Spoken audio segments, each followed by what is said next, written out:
ಸುಮಾರು ಪ್ರಸಂಗ ಪುಸ್ತಕಗಳನ್ನು ಇಟ್ಕೊಂಡಿದ್ದ ಮನೆಯಲ್ಲಿ. ಅದನ್ನು ಓದ್ತಾ ಇದ್ದೆ ನಾನು.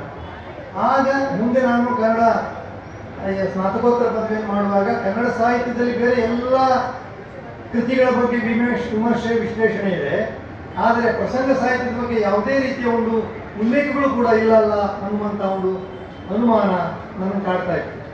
ಹಾಗಾದ್ದರಿಂದ ನಾನೇನು ಮಾಡಿದೆ, ಪ್ರಸಂಗ ಸಾಹಿತ್ಯವನ್ನು ನನ್ನ ಆಯ್ಕೆಯ ವಸ್ತುವನ್ನಾಗಿ ಮಾಡಿಕೊಂಡೆ. ಆದ್ದರಿಂದ ಇವತ್ತೇನಾದರೂ ನಾನು ಸಂಶೋಧನೆ ಮಾಡಿದರೆ ಅದಕ್ಕೆ ಕಾರಣ ಇದೇ ಜಾಗ, ಇದೇ ಪಾಕಶಾಲೆ. ಆಗ ಬರ್ತಿದ್ದೆ ನಾನು ಕೆಲವು ಸಾರಿ, ರಾತ್ರಿ ಹೊತ್ತು ಸಾಯಂಕಾಲ ಹೊತ್ತು ಬರುವುದು, ಸೈಕಲ್ ಹಾಕೊಂಡು ಬರ್ತಾರೆ, ಅವ್ರ ಹಿಂದ್ಗಡೆ ನಾವು ಕೂತ್ಕೊಂಡು ಬರ್ತಾ ಇದ್ದೇನೆ. ಹಾಗೆ ಪ್ರಸಂಗ ಸಾಹಿತ್ಯದ ಬಗ್ಗೆ ಪ್ರೀತಿ ಹುಟ್ಟಲಿಕ್ಕೂ ಕೂಡ ಇದೇ ಗುರುನರಸಿಂಹ ದೇವಳದ ಹಿಂಭಾಗವೇ ಕಾರಣವಾಗಿತ್ತು. ಮತ್ತು ಇಲ್ಲಿ ನಡೆದಂಥ ಆಟಗಳು ಇನ್ನೂ ಸಾಕಷ್ಟು ನೆನಪಿದೆ.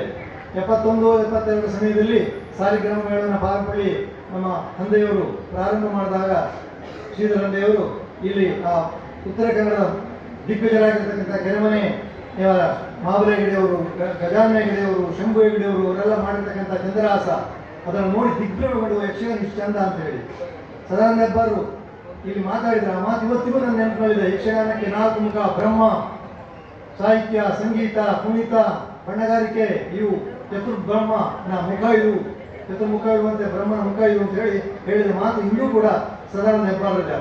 ಆಮೇಲೆ ಇದೇ ನಮ್ಮ ನಾರಾಯಣ ಪೊಪ್ಪೂರರು ಇಲ್ಲಿ ಶಾಲೆಯನ್ನು ನಡೆಸಿದಾಗ ಆಗ ನಾನು ಹೋಗ್ತಾ ಇದ್ದೆ. ಆಮೇಲೆ ಇಲ್ಲೇ ಸುಹಾಸದಲ್ಲಿ ಡಾಕ್ಟರ್ ಶಿವರಾಮ್ ಕಾರಂತರಿದ್ದರು. ನನ್ನ ವಿಷಯವನ್ನು ಆಯ್ಕೆ ಮಾಡಿದಾಗ ಅವರು ಸಹ ಅವ್ರ ಹತ್ರ 2-3 ಸಾರಿ ಹೋಗಿದ್ದೆ, ಅವರು ನನಗೆ ಮಾರ್ಗದರ್ಶನ ಮಾಡಿದ್ರು.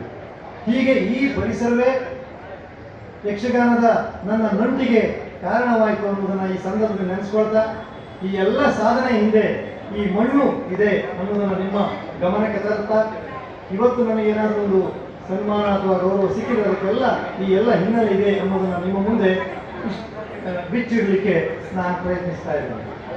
ಮತ್ತು ನಾನು ಸಾಹಿತ್ಯ ವಿದ್ಯಾರ್ಥಿ.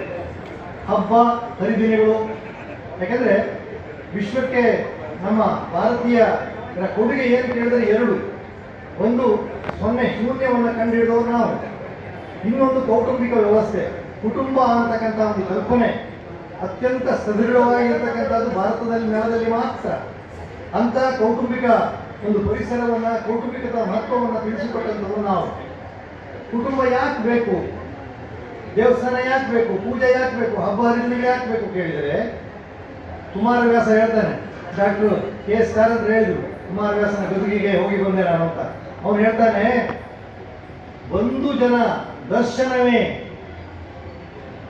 ಸಂಸಾರ ತರುವಿನ ಫಲ, ಬಂಧು ದರ್ಶನ ಫಲ ಸಂಸಾರ ತರುವಿಗೆ. ಸಂಸಾರ ಅಂತಕ್ಕಂಥ ಒಂದು ವೃಕ್ಷಕ್ಕೆ ಫಲ ಯಾವುದು ಕೇಳಿದ್ರೆ ಬಂಧು ಜನರ ದರ್ಶನ. ಅದಕ್ಕಿಂತ ದೊಡ್ಡ ಯಾವುದೂ ಇಲ್ಲ.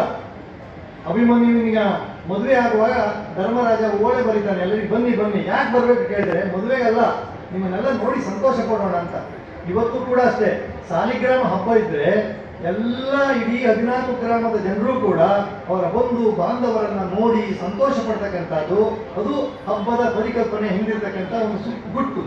ಆ ಬಂಧು ಜನರ ಜೊತೆಯಲ್ಲಿ ಬೆರೆತು ಸಂತೋಷ ಪಟ್ಟು ಆನಂದ ಪಡುವುದೇ ಇದೆಯಲ್ಲ, ಅದೇ ಸಂಸಾರದ ಒಂದು ಫಲ.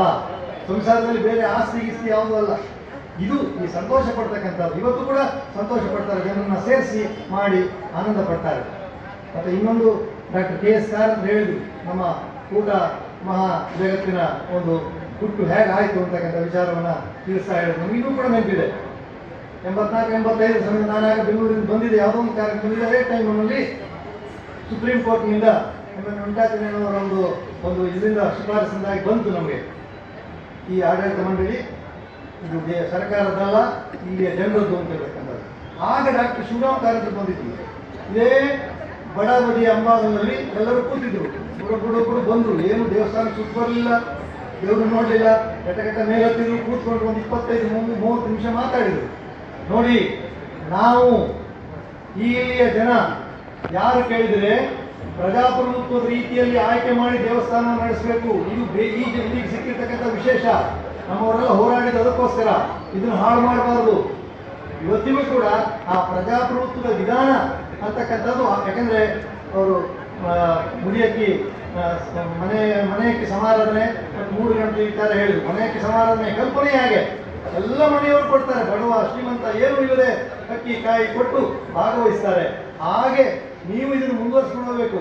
ಆ ದಾಖಲೆಗಳನ್ನು ಕೂಡ ಹಾಗೆ ಶಿವರಾಮ್ ಕಾರಂತರು ನಾವೆಲ್ಲ ಜನ ಹೇಳ್ತಾರೆ ನಾಸ್ತಿಕರು ಅಂತ, ಆದರೆ ಈ ಹೋರಾಟದಲ್ಲಿ ಅಣ್ಣನಿಗೆ ಸಹಕಾರ ಕೊಟ್ಟವರು ಕೂಡ ಅವರು ಅನ್ನೋದನ್ನು ನಾವು ಮರೆಯುವಂತಿಲ್ಲ. ಅವರು ಅದರಲ್ಲೆಲ್ಲ ಪರವಾಗಿ ಆಗ ಅವ್ರು ಹೇಳಿದ ಮಾತು ಇನ್ನೂ ಕೂಡ ನೆನಪಿಲ್ಲ, ನೀವು ಇದನ್ನು ಬೆಳೆಸ್ಕೊಂಡು ಹೋಗಿ ಅಂತ. ಇವತ್ತಿಗೂ ನನಗೆ ಖುಷಿ ಆಯ್ತು. ನಾವೆಲ್ಲ ಚಿಕ್ಕ ಹುಡುಗರಾಗಿದ್ದಾಗ ಏನಿತ್ತು ಕೇಳಿದ್ರೆ ಏನಿರಲಿಲ್ಲ. ಇವತ್ತು ನೋಡಿದ್ರೆ ಏನೇನು ಕೇಳಿದ್ರೆ ಏನು ಸಂಭ್ರಮ, ಏನು ಸವಲತ್ತುಗಳು, ಏನು ಬೆಳವಣಿಗೆಗಳು ಎಲ್ಲ ಆಗಿದೆ. ಇದಕ್ಕೆಲ್ಲ ಕಾರಣ ಆ ಒಂದು ಸರ್ಕಾರದ ಹಿಡಿತದಿಂದ ಹೊರಗೆ ಬಂದು ಆಡಳಿತ ಮಂಡಳಿಯ ಒಂದು ಜನಾಂಗಕ್ಕೆ ಬಂದುದರಿಂದ, ಆ ಜನಾಂಗ ನಡೆಸ್ಕೊಂಡು ಹೋದ್ರಿಂದ, ಆ ಜನಾಂಗ ಉತ್ತಮವಾದ ಆಡಳಿತ ವ್ಯವಸ್ಥೆಯನ್ನು ನಡೆಸ್ಕೊಂಡು ಬರ್ತಾ ಇರೋದ್ರಿಂದ ಇದೆಲ್ಲ ಸಾಧ್ಯ ಆಯಿತು. ಎಲ್ಲ ಕಡೆಯಿಂದ ಇವತ್ತು ಹೆಮ್ಮೆ ಅಭಿಮಾನ ಇದೆ. ನಾನು ಕೂಡ ಕರ್ನಾಟಕ ಸ್ಮಾರ್ತ ಬ್ರಾಹ್ಮಣರು ಅಂತಕ್ಕಂಥ ಒಂದು ಕೃತಿ ಇದೆ, ನೀವು ನೋಡ್ಬೋದು, ತಗೊಳ್ಬೋದು. 650 ಪುಟದಿದೆ. ಅದರಲ್ಲಿ ಶತಾವಧಾನಿ ಗಣೇಶನ್ ಹಿಡಿದು 28 ಉಪಪಂಗಡಗಳು, ಸ್ಮಾರ್ತ ಬ್ರಾಹ್ಮಣರ ಉಪಪಂಗಡಗಳ ಬಗ್ಗೆ ಸಮಗ್ರ ಮಾಹಿತಿ ಇದೆ. ಅದರಲ್ಲಿ ಕೂಟ ಬ್ರಾಹ್ಮಣರ ಬಗ್ಗೆ ಬರೆಯಲಿಕ್ಕೆ ನಮಗೆ ಅವಕಾಶ ಕೊಟ್ಟರು ಅದರ ಸಂಪಾದಕರು. ಅದರಲ್ಲಿ ಕೂಡ ನಾವೊಬ್ಬರೇ ಈ ರೀತಿ ಯಾವುದೇ ಗುರು ಪರಂಪರೆಯನ್ನು, ಗುರುಗಳನ್ನು, ಇದನ್ನೇ ದೇವರನ್ನೇ ಗುರು ಅಂತ ನಾವು ನಂಬ್ಕೊಂಡವರು.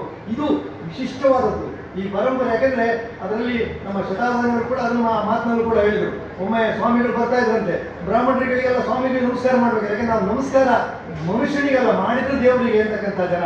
ಆದ್ದರಿಂದ ಅವರೆಲ್ಲ ಹೋಗಿ ಈ ಹೊಳೆ ಇದೆಯಲ್ಲ, ಮಾವುಕಳ ಹೊಳೆಯಲ್ಲಿ ಎಲ್ಲರೂ ಮಲ್ಲಿಗೆ ಎಲ್ಲರೂ ಸ್ನಾನ ಮಾಡೋ ರೀತಿ ನಟನೆ ಮಾಡಿದ್ರು. ಸ್ವಾಮಿಗಳು ಹೋದ್ಮೇಲೆ ಎದ್ದು ಬಂದ್ರಂತೆ ಅಂತ ಹೇಳಿ ಅವ್ರು ತಮಾಷೆಯಾಗಿ ಹೇಳಿದರು. ಅದೊಂದು ದಂತಕತೆ ಅಷ್ಟೇ. ಅಂದ್ರೆ ಆ ರೀತಿ ಮನುಷ್ಯನಿಗೆ ನಮಸ್ಕಾರ ಮಾಡುವುದಲ್ಲ, ದೇವರಿಗೆ ನಮಸ್ಕಾರ ಮಾಡೋದು. ದೇವರೇ ಎಲ್ಲಕ್ಕಿಂತ ದೊಡ್ಡ ಗುರು ಅಂತಕ್ಕಂಥ ಭಾವವನ್ನ ನಮ್ಮ ರಕ್ತದಲ್ಲಿ ಕಲ್ತ್ಕೊಂಡು ನಾನು ಕರ್ನಾಟಕ ಬ್ಯಾಂಕಿನಲ್ಲಿಯೂ ಕೂಡ ನಾನು ಅದನ್ನು ಕೂಡ ನೆನೆಸ್ಕೋಬೇಕು. ನಾನು ಇವತ್ತು ಈ ಸ್ಥಿತಿ ಬಂದರೆ ನಮ್ಮ ಬ್ಯಾಂಕು ಕೂಡ ಕಾರಣ. ಆ ಬ್ಯಾಂಕಿನಲ್ಲೂ ಕೂಡ ಅನೇಕ ಜನ ಮಠದ ಸ್ವಾಮೀಜಿಗಳಿಗೆ ಹೋಗಿ ನಮಸ್ಕಾರ ಮಾಡಬೇಕಾದಂಥ ಸ್ಥಿತಿ ಬರ್ತದೆ. ಯಾಕಂದ್ರೆ ನಮಗೆ ಬೇಕಲ್ಲ ಡೆಪಾಸಿಟ್ ಎಲ್ಲ. ಅವಾಗೆಲ್ಲ ಉಡುಪಿಯವರು ಇರ್ಬೋದು, ಎಲ್ಲೋದ್ರು ಕೂಡ ಒಂದು ರೀತಿ ಹೇಳಕ್ಕಿರ್ತದೆ. ಬೇರೆಯವರೆಲ್ಲ ಹೋಗಿ ಉದ್ದ ಬೀಳ್ತಾರೆ, ನಮಗೊಂದು ರೀತಿ ಹಿಂಜರಿಕೆ ಇರ್ತದೆ. ಕಾರಣ ಅದು ರಕ್ತಗತದಲ್ಲಿ ಬಂದಿದೆ. ಅದೇನು ನಾನು ಅದೊಂದು ಹೆಗ್ಗಳಿಕೆ ಅಂತ ಹೇಳ್ತಾ ಇಲ್ಲ. ಇದು ಕೆಲವು ಸಾರಿ ಅನಿಸ್ತದೆ, ದೇವರನ್ನೇ ನಾವು ಮಾಡುದು, ಮನುಷ್ಯರಿಗಿಂತ ದೇವರೇ ದೊಡ್ಡವರು ಅಂತಕ್ಕಂಥದ್ದು ಬರಲಿ. ಅದು ಬಂದು ನಮ್ಮ ವಿಶೇಷತೆ ಅಂತಕ್ಕಂಥ ವಿಶೇಷತೆಯನ್ನು ಇಟ್ಕೊಂಡು ನಾವು ಬೆಳೆಸೋಣ ಅಂತ ಹೇಳ್ತಾ ನನಗೆ ಇವತ್ತು ಮಾತಾಡಲಿಕ್ಕೆ ಎರಡು ಅವಕಾಶ ಕೊಟ್ಟಿದ್ದೀನಿ. ನನ್ನ ಎಲ್ಲರೂ ಇವನ್ನ ಸಾಧನೆ ಇದೆ. ಸಾಕಷ್ಟು ಜನರಿಗೆ ಮಾಡೋದನ್ನು ಹೇಳಿದ್ದಾರೆ. ನಮ್ಮ ಅನೇಕ ಜನ ಸಾಧಕರು, ಅನೇಕ ಜನ ಸಾಹಿತಿ ಮಿತ್ರರಿದ್ದಾರೆ. ನಮ್ಮ PhD ಪ್ರಬಂಧ ಬರೆಯುವಾಗ ನನ್ನ ಮನೆಯವರು ಕೂಡ ನಮ್ಮ ಜೊತೆಗೆ ಕೈ ಜೋಡಿಸಿ ಕೆಲಸ ಮಾಡಿದ್ದಾರೆ. ಇವರೆಲ್ಲರನ್ನ ಈ ಸಂದರ್ಭದಲ್ಲಿ ನಾನು ಸ್ಮರಿಸ್ಕೊಳ್ತಾ, ನನಗೆ ಈ ಒಂದು ಇದನ್ನು ಕೊಟ್ಟು ನನ್ನನ್ನು ಪರಿಚಯ ಮಾಡ್ತಾ ನಮ್ಮ ಊರಿನವರೇ ಆದಂಥ ಸುರೇಶ್ ಅವರು ಏನೇನೋ ಹೇಳಿದರು.